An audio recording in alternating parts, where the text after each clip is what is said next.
Well, a question. Your spiritual you isn't confined to the material body, is it? When I say I, how will you localize that behind the eyes, under the ribs, in the skull? Now, where am I? Here? Here? No, no. I am not in the physical. I am not in the physical. Absent from the body, present with the Lord. If the I were trapped in flesh, you might leave or enter it as you please, but you can't leave what you were never in. Hear the paradox and let it unseat the old habit. The distance you have been trying to cross to reach God was a dream of distance. The kingdom of God is within you. Not a mile away, not a decade away, within. And so we name something that will follow us in this hour, like a bell heard once and never forgotten, the click. Not a sound for the ear, not a voltage for the nerves, but the instant of conscious union that needs no sign, no sentence, no argument to prove itself. It authenticates itself by being itself. As a key meets its lock, and there is that subtle givenness, so consciousness meets its source, and there is the click. You do not produce it. You recognize it. You do not bargain for it, you behold it. Be still and know that I am God. Not be clever, not be worthy. Be still. Stop pushing. When it clicks, you'll know, not by might, nor by power, but by my Spirit, saith the Lord. All the muscular prayer, all the anxious reaching, all the fever of getting will not turn the latch. The Father within me doeth the works. I am merely the instrument. God is the actor. And when that holy instrumentality dawns, you find yourself neither using spirit nor being used by spirits. You find yourself resting in spirit and spirit flowing. My grace is sufficient for thee. Thy grace is my sufficiency in all things. Thy grace is my sufficiency in all things. So the arc before us is plain. From striving to surrender, then the click. We will not run after it as though it were a fugitive good, nor will we try to force a door whose handle is not on our side. We shall let it find us in the place where we have always been and did not know it, the place where the I is not confined and the Lord is not absent. And when it comes, you will not need to ask, is this it? The Spirit bears witness with our spirit. In that witness, you know. In that knowing, you rest. And in that rest, you will hear quietly, certainly, I and my Father are one. Where is the I now? Not yesterday's I, nor tomorrow's, but this speaking, hearing I. When I say I, can you put a finger on it? Behind the eyes, under the ribs, in the skull where the instruments point and blink? Now where am I? Here? Here? No. No. I am not in the physical. I am not in the physical. Absent from the body, present with the Lord. If the I were tied down in nerve and marrow, then it might travel or not travel, be near or far. But the I you are seeking to localize slips every grasp because it was never in the place you would assign it. No surgeon has ever yet found any me inside of a body. The body has been opened, the bones counted, the blood numbered, and no I has been discovered because the I is not a thing there to be handled. It is that which knows, that which says I. It has no street address and no postal code. Let us be very clear, and let the clarity be merciful. When you have been frightened, and you have placed your hand on your heart and said, I am afraid, was the fear in the flesh or in the belief? When in sleep, the body lies in one room while you dream of oceans and deserts, where is the I that sails and walks? Not in the mattress. When anesthesia silences sensation, does the I die? No. No, it is not touched. It is not caught. The I is like the wind of spirit, of which it is said, the wind bloweth where it listeth. So is every one that is born of the Spirit. Where will you mark it? Whither shall I go from thy spirit? Or whither shall I flee from thy presence? There is no place to draw a line and put God on one side and you on the other, because there is no place where the I and God are two. I and my Father are one. Not two carefully managed nearnesses, but one. Conscious oneness, not spatial nearness. But we have been trained to answer to a body address, name, number, nation, age, weight, occupation. These are labels on a trunk that you are not. You may carry the trunk and tend it kindly, but you are not inside it. And so the imagined miles between trunk and temple, between your room and God's presence, cannot delay you. If I am not in the body, distance cannot prevent union. Walls, oceans, prisons, hospitals, these are conditions for the body, not boundaries for the eye. Lo, I am with you always. Not from across a sea, not across a century, always. The word is nigh thee, even in thy mouth and in thy heart. The very breath by which you say I is already showing you that the I is not to be fetched from someplace else. It is here, and its here-ness is God's. My conscious oneness with God constitutes my oneness with all spiritual being and idea. You do not move that oneness from here to there. You awaken to it where you stand. I say this protectively, because there is danger in the old habit. If you believe yourself to be in a body, you will try to use God as you use a tool to fix, to get, to change conditions at a distance. Don't ever tamper with a cosmic law as if it were a private instrument. It is a double-edged sword. You do not project spirit as if it were light from your eyes or will from your brain. I hope you will never try to do it. God is the actor and the doer and the beer. I am merely the instrument. When the instrument presumes to act, it scrapes and squeals. When it rests in its place, the music plays. So instead of sending thoughts or pushing prayers into space, we yield the belief that we are a private center at all. We consent to be the instrument, and in that consent, geography loses its terror. There is one life, one mind, one love expressing itself. And that is the only nearness, the only distance, the only map. Do you see what mercy is hidden here? If the I is not in the body, you cannot be late for God.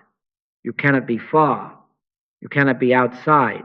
The child in the far country discovered that truth when he came to himself and found the Father's house already his. The woman at the well was told, neither in this mountain nor yet at Jerusalem the true worshippers shall worship the Father in spirit and in truth. Spirit and truth have no longitude or latitude. They are not subject to traffic or time zones.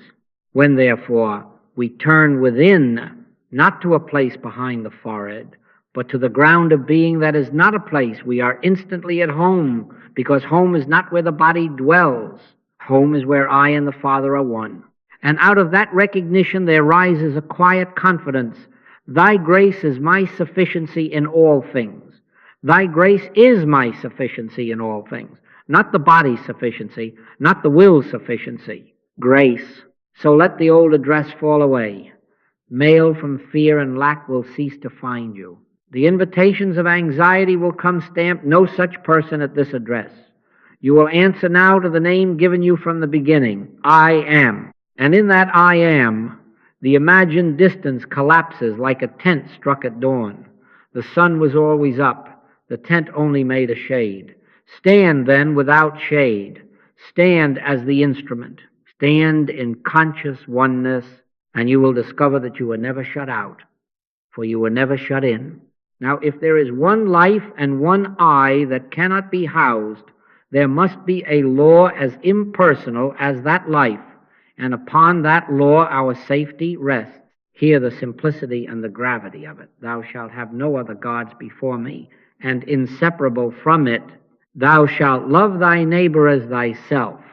These are not church rules that can be waived for emergencies or amended by popular vote. They are the architecture of being, They are to spirit what 2 times 2 equals 4 is to mathematics.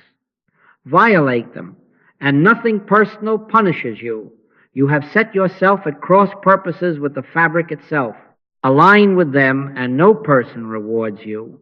You have ceased to chafe and begun to flow with what eternally is. As you sow, so shall ye reap. Do not hear threat, hear impersonality. Be not deceived. God is not mocked, not because God is quick to anger, but because reality is not elastic to our whim.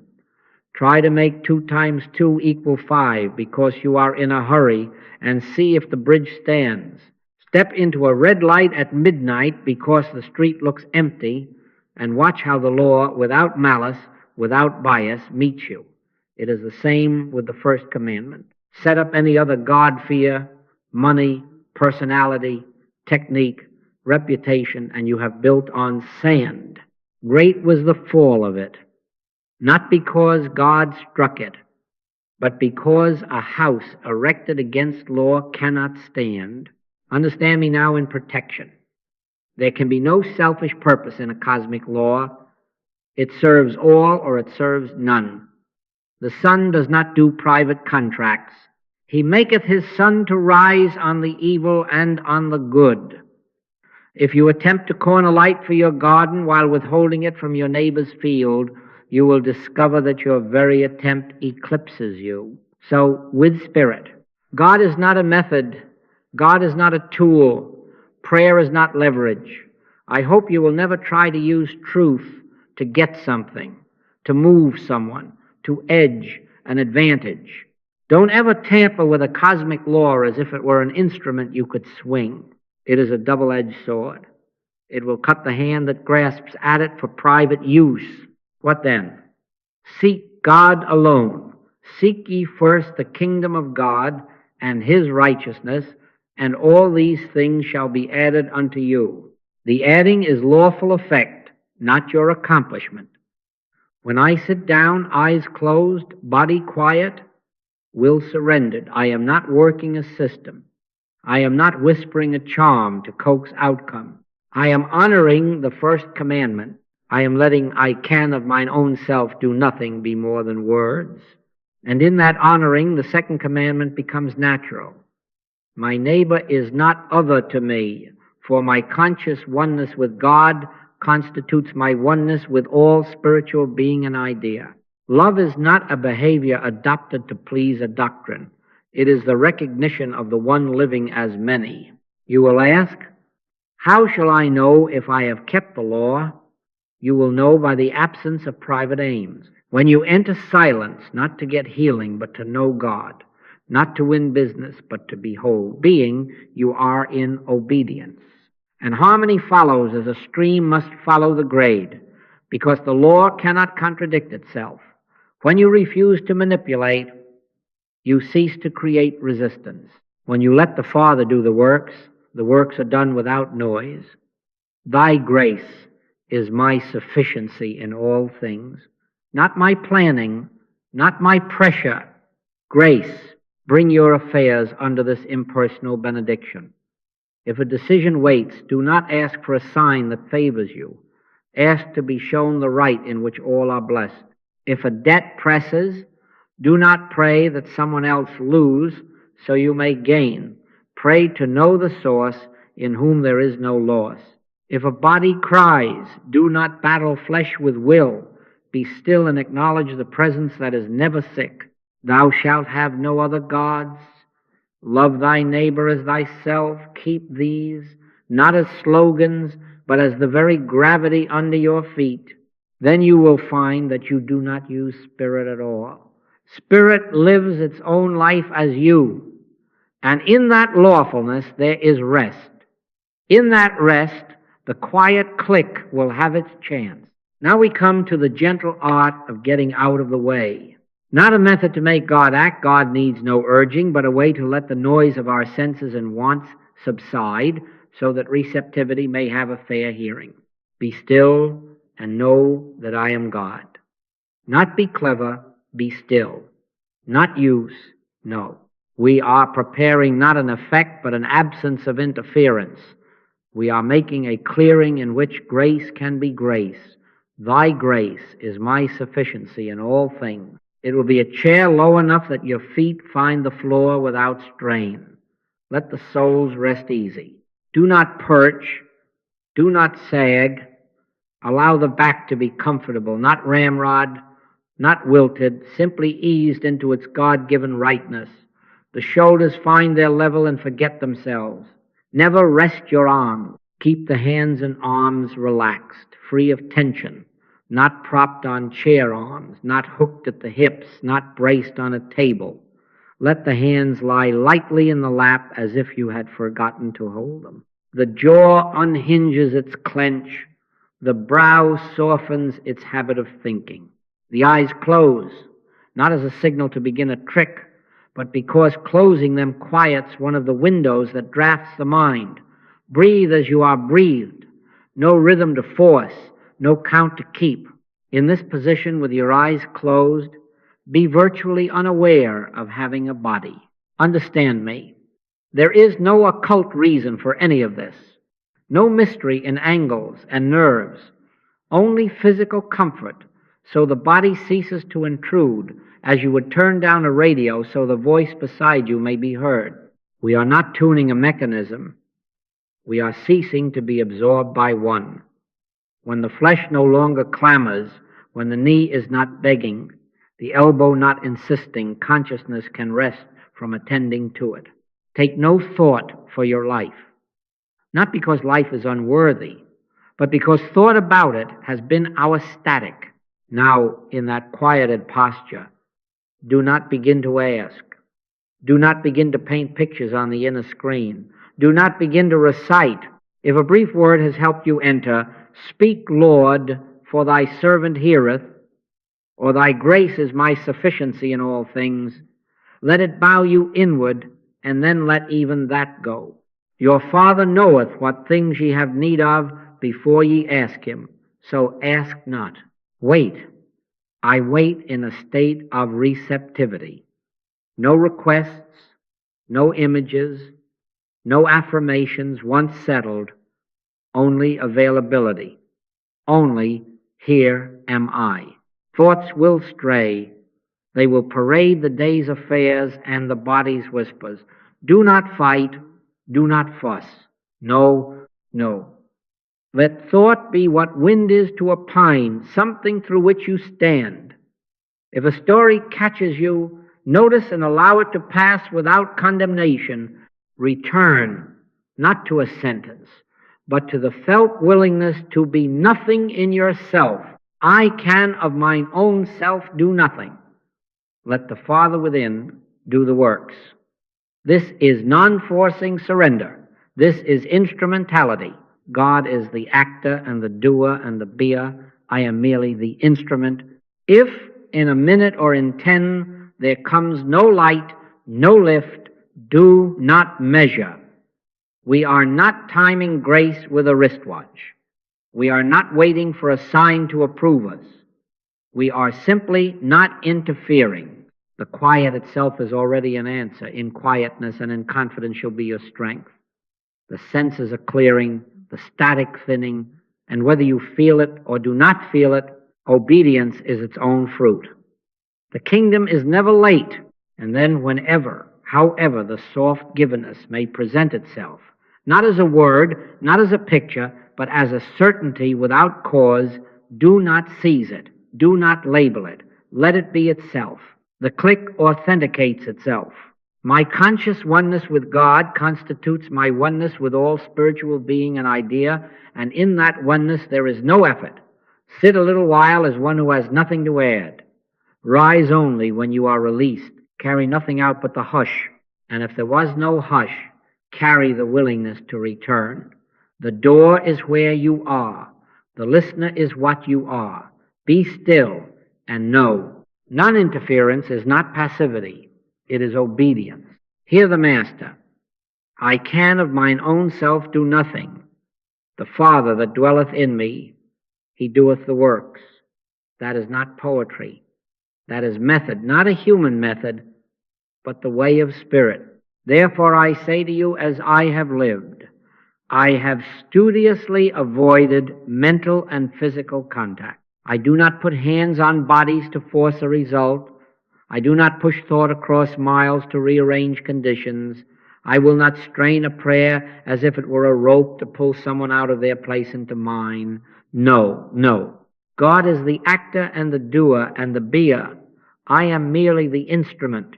Do you ask me what to do in your home, in your business, in your marriage? I never give human advice. I will not direct another's path. Commit thy way unto the Lord. Trust also in him, and he shall bring it to pass. When I presume to guide your steps from my opinion, I set up another God personality, and I transgress the law.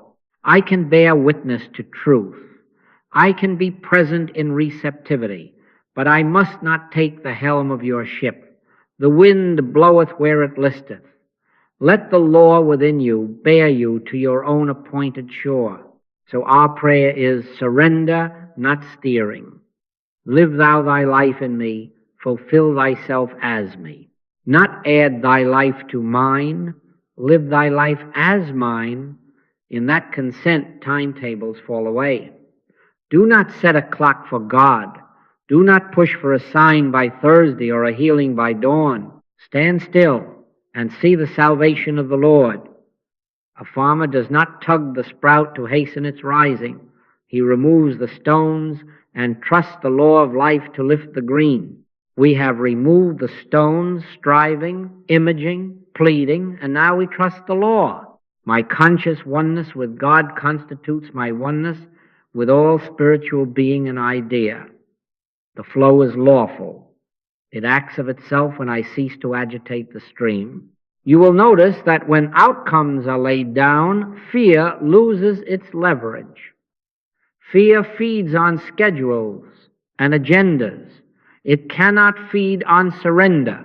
In quietness and in confidence is your strength, not in plans multiplied and counsels repeated. The word that goeth forth from God returneth not void. It prospers in the thing whereto he sendeth. It does not need my urging. It needs my non-interference. The instrument does not help the song by humming along. It resonates by being still, by being true. Make this your inner posture even as you walk and buy and sell and answer the phone. Father, be thou the one, life here. If a question comes, pause and refuse to answer from personal cleverness. If a need appears, refuse to rush with human remedies. Wait one breath for that inward. Yes, that has no noise to it. Or wait for the holy no. That saves you from trespass. And if neither comes, do not invent. Let the Father do the works. Thy grace is my sufficiency in all things. Thy grace, present, impersonal, inexhaustible, is already the movement and the answer. When the will is silent, the work is done. How does it come? As softly as a heron landing on still water and with as little announcement. You are not watching for it. You are not reaching. You are simply present, desire, set down, asking nothing, and then the resistance that has been making noise in the nerves and in the head stops. Not because you told it to stop, not because you earned a reward. It stops of itself like a child who has cried himself to quiet in his mother's arms. In returning and rest shall ye be saved. In quietness and in confidence shall be your strength. There is a giving way that is not defeat. It is the law of being reclaiming its own. You will notice little things first, and do not despise the littles. The breath is not something you do anymore. It is done. The shoulders, which had been prepared to lift a world, forget their project and release an inch you did not know they were holding. The jaw unhooks. Time, which had been a clock with a stern face, becomes a room with open windows. You do not float. You are not drowsy. You are alert without strain, present without effort. My peace I give unto you, not as the world giveth. The peace is not a mood and not an emotion. It is the absence of argument in the very core. Do not look then for euphoria or vision. No fireworks come. No secret voice declares your promotion. The click is humbler than spectacle and more certain than thunder. It is the uncaused rightness that requires nothing to certify it. The mind that had been rehearsing 1,000 questions simply has no questions left, and without a reason for that rest. The peace of God, which passeth all understanding, shall keep your hearts and minds. It passes understanding. It does not depend on it. You may find that a sentence rises, I and my Father are one, but you do not need to speak it. The recognition and the sentence are not the same. The recognition births the sentence if it wishes, and if it does not, it stands wordlessly complete. There will be no need to tell yourself, now I am consciously unioned with God. You will not have to convince yourself. The Spirit itself beareth witness with your spirit, and in that witness there is no debate partner. You are not persuaded, you are established. Perhaps you rise from the chair and the floor looks as it has always looked, but it is no longer a floor you must carry. Life bears itself. It is God which worketh in you, both to will and to do of his good pleasure. God is the actor and the doer and the beer. You, the willing instrument, find that the doing is already done from within. Immediately, without fanfare, fruits appear not as events to report, but as qualities that do not need your help. Clarity without debate, the thing you must do or must not do, stands forth without argument, and the personal cleverness that would pad it or rush it is quiet.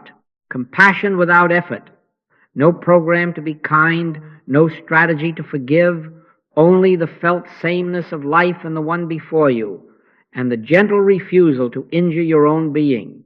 Rest without drowsiness. Energy is not a push, and yet the work is light. My yoke is easy, and my burden is light. You are not charged up, you are released from charge. Do not turn back then and ask, is this it? That question belongs to the realm in which you used to measure by effect and thrill. In the click, the measurer is at ease. If a thought comes to label the moment, let it pass. If a tear comes, let it fall. If nothing comes at all but the causeless calm, honor the calm. My conscious oneness with God constitutes my oneness with all spiritual being and idea. From that oneness, the day arranges itself without your hurry. The phone rings, and you answer without strain.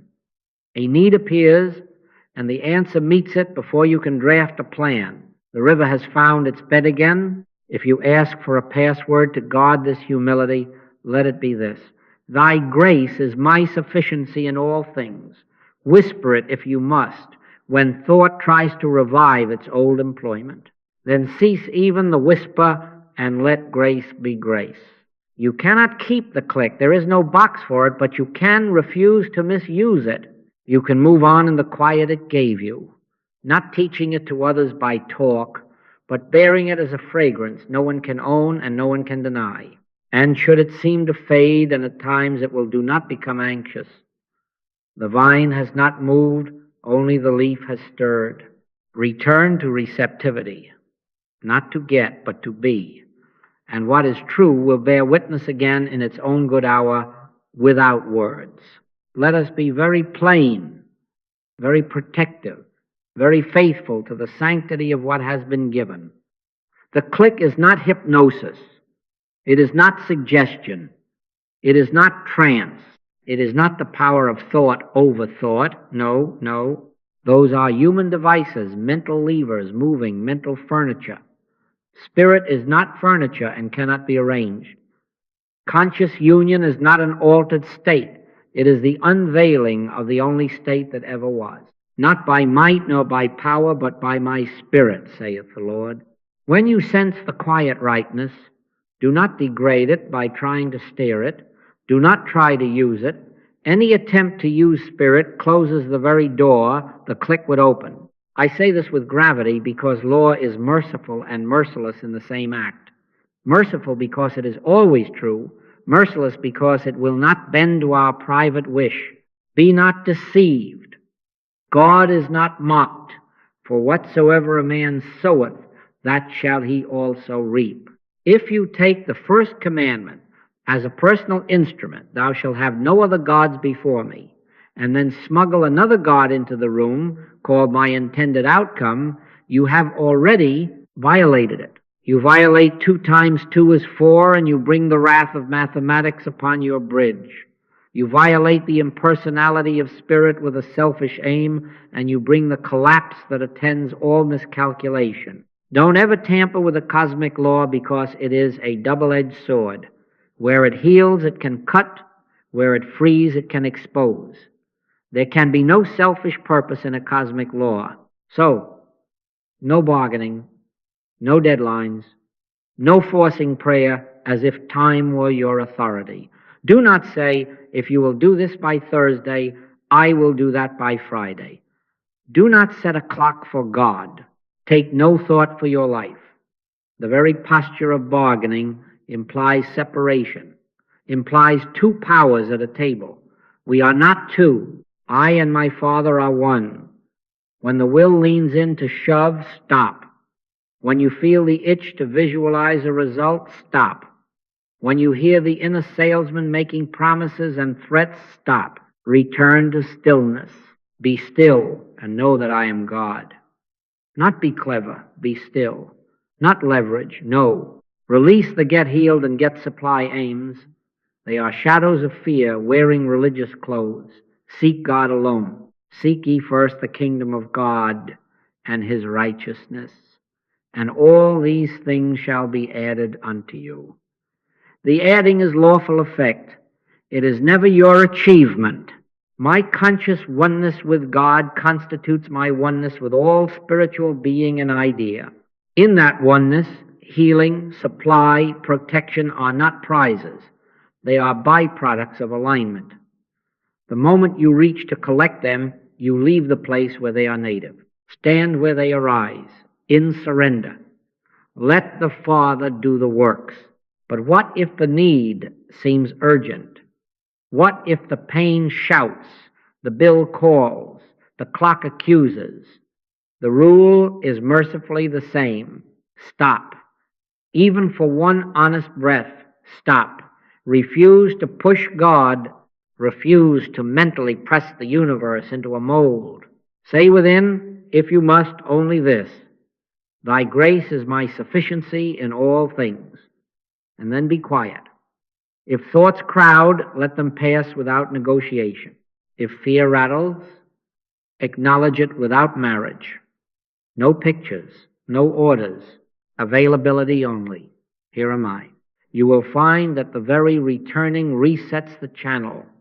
It is like stepping back from a tuning dial you have been wrenching and letting it fall into its notch. The click does not obey emotion or argument. It dawns where nothing is demanded of it. The word that goeth forth shall not return unto me void. It does not need your push. It needs your non-interference. God is the actor and the doer and the beer. I am merely the instrument. Keep the instrument clean of intention, and the music plays. Keep it empty of private use, and the law remains a benediction and not a blade. And should you catch yourself grasping, do not scold. Simply drop the grasp and return to stillness. Mercy meets you there every time. You have a right to ask, if I do not use it, what then is the fruit? I offer this not as spectacle, but as witness to law. A letter from Holland lay on my desk years ago. You were at the bedside, it read. You stood by the window, and our mother's breath that had been rasping turned quiet as a sleeping child. At the hour named, I was neither on a plane nor in a trance. I was in my chair, eyes closed, body unimportant, without request, without image, only resting in that wordless oneness, and the click came. I did nothing. The Father within me did the works. My conscious oneness with God constitutes my oneness with all spiritual being and idea. There is no distance in that. Another time, a rancher in Montana wrote to say he woke in the black morning, certain I was in the doorway of his room, and with that certainty the fever that had harried him for days loosened and spilled away. I assure you, I did not travel. I did not project myself, and I hope you will never try to do it. No mental travel, no technique. The I that is I is not in the physical. No surgeon has ever yet found any me inside of a body. When the mind is still and will is surrendered, the law shows its own non-locality. Knock, and it shall be opened unto you. They knocked often with no words at all, and the opening was in consciousness, not in geography. From Tokyo, a nurse reported that during the night watch, a hush entered the ward like a dipped wing, and 3 restless patients fell into easy sleep. At that same hour, I had entered the silence, with no thought for Japan, no thought for any ward anywhere, only the simple willingness, here am I. I did nothing. The Father within me did the work. Do not make a shrine of a person. Do not say, he healed them. No, no. When private use is absent, when there is no bargaining, no deadlines, the impersonal law fulfills itself as blessing, and it blesses all within its circle. Across scriptures, the word is one word. As ye would that men should do to you, do ye also to them. Love thy neighbor as thyself. The golden rule is not courtesy, it is cosmic geometry. When you want nothing from another, when you refuse to use, you stand where help can arrive through you without harming or depriving anyone. Learn the lesson well. These letters are not invitations to chase phenomena. They are caution and comfort in one. Effects are byproducts of oneness, never the object of practice. Seek God alone. Let the Father do the works. If there is to be an appearing at a bedside, it will be God appearing to God, not a personality parading a power. And if nothing dramatic is ever written to you from Holland or Montana or Tokyo, know that the same law is already operating as patience, as clarity, as right relation in your home and shop and pulpit. Thy grace is my sufficiency in all things. In conscious oneness, help arrives through us without our planning, and it leaves no footprint but peace. After the click, life does not become dramatic, it becomes simple. The field that looked like a maze resolves into a path that is just wide enough for one honest step, and that step presents itself without argument. Thine ears shall hear a word behind thee, saying, This is the way, walk ye in it. You do not run scenarios, you do not bargain for signs. You stand in the quiet you have been given, and the thing to do arrives as plainly as breath. Not 10 things, one thing. And when it is done, the next stands up of itself. I can of mine own self do nothing. The Father that dwelleth in me, he doeth the works. God is the actor and the doer and the beer. I am merely the instrument. Guidance is the work moving through the instrument, not the instrument thinking up a tune. So decisions simplify. You will find that a question that had been noisy for weeks loses its teeth. The phone rings and you know to answer or not. An invitation comes and you know to decline or not. There is no heat in it. Let your communication be yea, yea, nay. Right relation to action is not will, it is recognition. The mind will try to revive its old employment, pros and cons, hopes and terrors, but in the click, that employment has no desk to sit at. My conscious oneness with God constitutes my oneness with all spiritual being and idea. Therefore, the intelligence that orders galaxies can order a Tuesday without my strain. Provision follows in the same lawfulness, not as accumulation to silence fear, but a sufficiency that renders fear unemployed. Give us this day our daily bread, not tomorrow's bonds, today's bread. You will notice that needs meet themselves by lawful appearing. The bill is met in a way you did not angle for. The help arrives without your canvassing, and it comes without harming, without stealing from any other circle. Do not turn the manna into a hoard. No, no. Take, give thanks, pass it along in its season. Thy grace is my sufficiency in all things.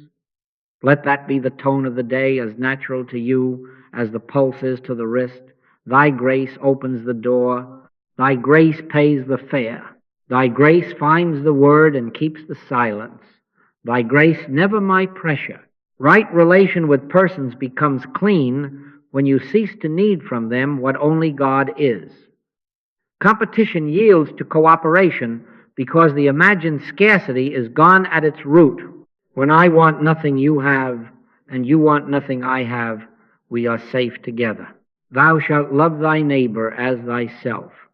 That is not sentiment. It is law. The same life animates both. And when I stand in oneness, I cannot injure you without bruising my own being. Watch how swiftly quarrels dissolve when you decline to take an advantage. See how commerce turns honest when your good is not extracted but expressed. My conscious oneness with God constitutes my oneness with all spiritual being and idea. Therefore, the welfare of the whole is not my competitor but my context. Harmony, then, is not a mood but a consequence. As traffic safety follows lawful driving, not because officers hover at every corner, but because the law of flow is respected, so peace follows obedience to oneness. Stop at the red, yield where the sign says yield, and the whole city moves. Flout it because you are late, and not only you but others suffer. It is the same with first and second commandments. Keep them, and the street of your day clears. Violate them, and horns blare in the soul. As you sow, so shall ye reap. Do not hear threat, hear the impersonal arithmetic of spirit. You will be tempted in the freshness of this order to advise others. I never give human advice. Bear witness instead. Stand in receptivity and let your yes or your no come from that inner quiet that injures none. And if the day grows noisy again, do not lament a lost state. Return 3 breaths, 1 inward bow. Thy grace is my sufficiency in all things. Let it be the morning's key and the evening's amen. In that cadence, union carries its own wisdom and sufficiency into every task and tie, and the ordinary shines with the law that has always been true. There will be days when the hush does not visit, and the air of prayer feels thin. Do not indict yourself. Dryness is not a verdict, it is an invitation. Why art thou cast down, O my soul? Hope thou in God. The climate of spirit has not changed, only the weather of sensation has shifted. Do not force the sky to clear. Do not beat the cloud with a stick. He restoreth my soul. Restoration is his office, not yours.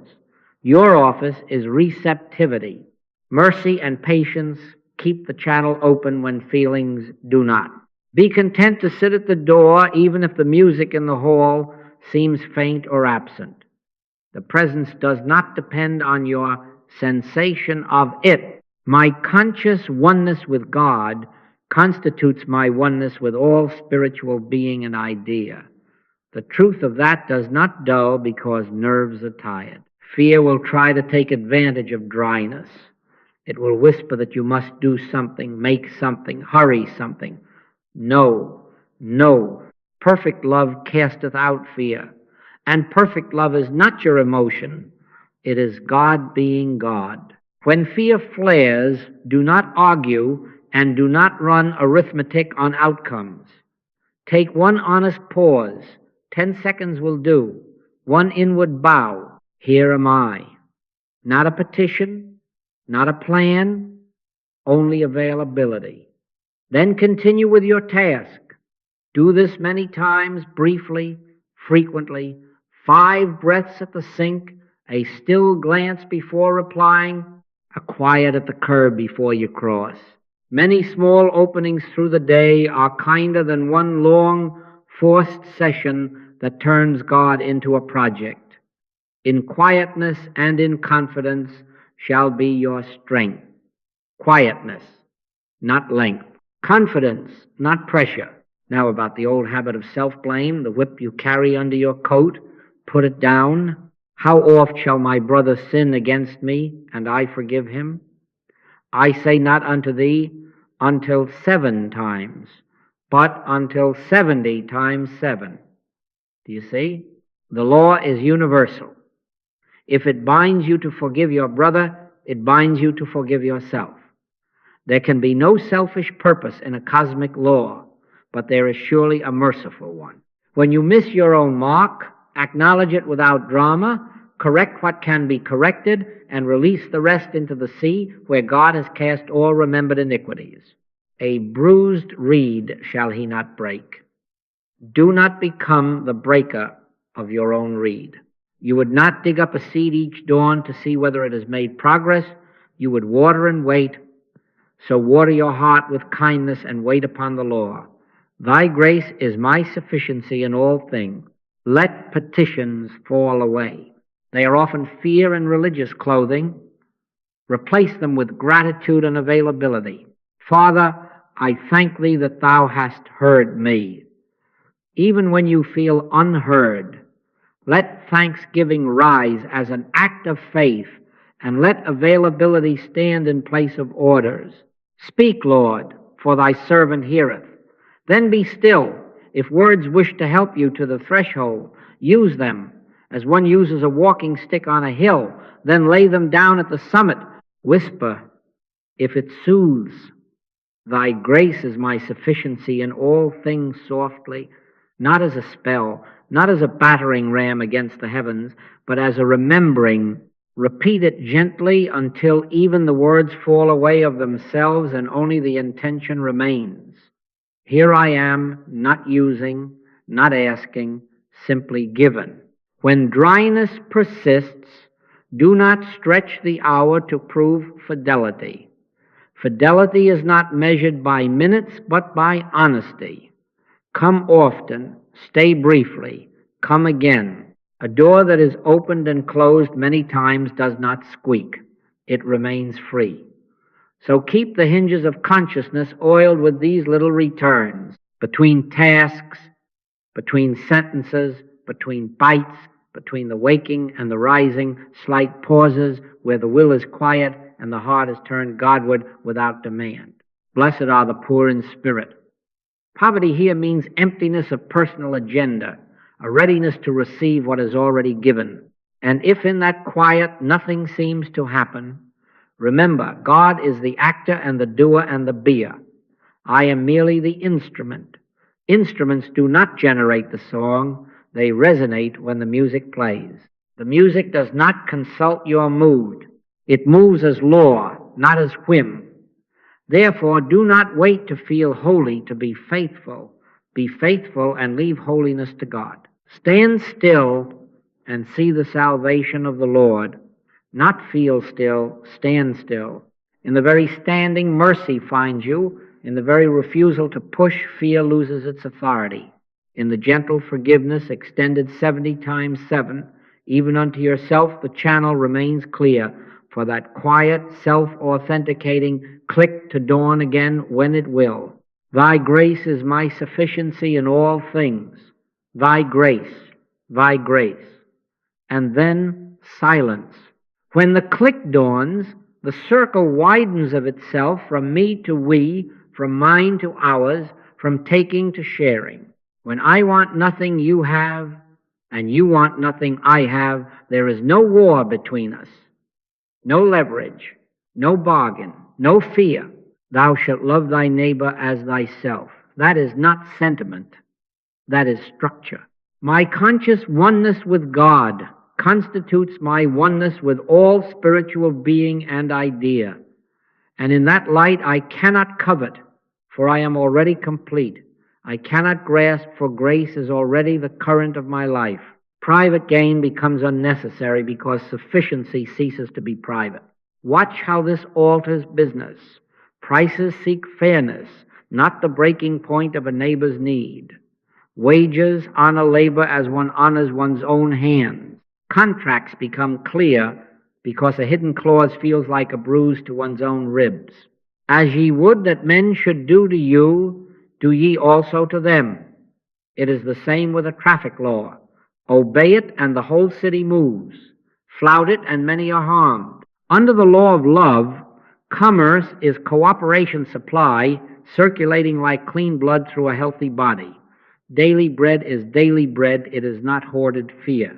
Thy grace is my sufficiency in all things, so I do not grasp today to silence tomorrow. In family, bargaining fades. I do not perform kindness to collect interest later. I do not weaponize silence. Love worketh no ill to his neighbor. Therefore, love is the fulfilling of the law. If I see only one life animating the parent and the child, the spouse and the elder, I cannot injure without self-wound.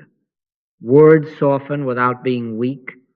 Boundaries clarify without being cruel. We become members one of another, and the house breathes easier as if someone opened a long closed window. Carry this into the square. Refuse shortcuts that violate law. Do not tamper with a cosmic law for personal advantage. No pushing of prayer to undercut a competitor. No mental imaging to tilt the scales. No, no. You violate 2 times 2 is 4, and your bridge collapses. You violate oneness with a selfish aim, and trust collapses around you. Don't ever tamper with a cosmic law, because it is a double-edged sword. Where it blesses, it will also expose. Seek God alone, and let right results follow lawfully, harmlessly, universally. What, then, are the fruits? Fear reduces because no one is trying to take from anyone. Trust increases because the rule is impersonal and observed. Sufficiency is shared because the well is recognized as common. Mercy and truth are met together. Righteousness and peace have kissed each other. God is the actor and the doer and the beer. I am merely the instrument. Freely ye have received, freely give. Let your yes be yes, your no be no, and your accounts be clean. In my oneness with God, I find the good of all, and in the good of all, I lack nothing. Thy grace is my sufficiency in all things, mine and yours and ours. Each morning, before the news, before the list, sit a simple chair, low enough that your feet rest easily on the floor. Let the hands be relaxed upon the lap, not clasped, not striving palms easy, fingers unimportant. Close the eyes. There is no occult reason for this. It is comfort, and it removes the body from thought. In this position, I become virtually unaware of having a body absent from the body, present with the Lord. Let the shoulders forget their errands. Let the breath come and go of itself. Do not try to think holy thoughts. No, no. Make no request. Ask for nothing. For 1 or 2 minutes, wait in quiet receptivity. Be still and know that I am God. Here am I. If thoughts parade, let them pass as if you had no pockets to carry them. If an ache appears, do not negotiate with it. Seek God alone. 1 minute, 2 at most. Desireless waiting. Availability without instruction. You are not producing prayer. You are consenting to presence. Seek ye first the kingdom of God. And the seeking here is not chase, it is stillness. If a sentence wishes to rise to help you to the door, let it be only this: Thy grace is my sufficiency in all things. Whisper it once, perhaps twice, and then be quiet. Grace does not need your echo. Notice the slightest release, the jaw softens, the breath is done unto you, a small unclenching behind the eyes. If the click comes, stop there. Do not touch it. Do not label it. Let the Father do the works. If it does not come, Stop anyway in trust. The word that goeth forth shall not return unto me void. You have stood at the door. The door is not mocked. Seal the minute with gentleness. I and my Father are one. Thy grace is my sufficiency in all things, and so it is. I thank thee. Rise and carry the tone into action. Walk quietly, speak cleanly, decide simply as the instrument, not the actor. I can of mine own self do nothing. The Father that dwelleth in me, he doeth the works. Let your yea be yea, and your nay, nay. At noon, return for 1 minute, only hands easy, eyes closed, no request, just a brief inward bow. Here am I. In the evening, before sleep, repeat the same. Lay the day down, withhold all bargaining and blame, release outcomes into the mercy that never sleeps. Into thy hands I commend my spirit. This small faithfulness, morning, noon, and night, gives the mind a rhythm of non-use, a place where the will retires and receptivity learns its own name. My conscious oneness with God constitutes my oneness with all spiritual being and idea. In that oneness, guidance appears as plain next steps, and sufficiency accompanies them without your push. Thy grace is my sufficiency in all things. I and my Father are one, and so it is. I thank thee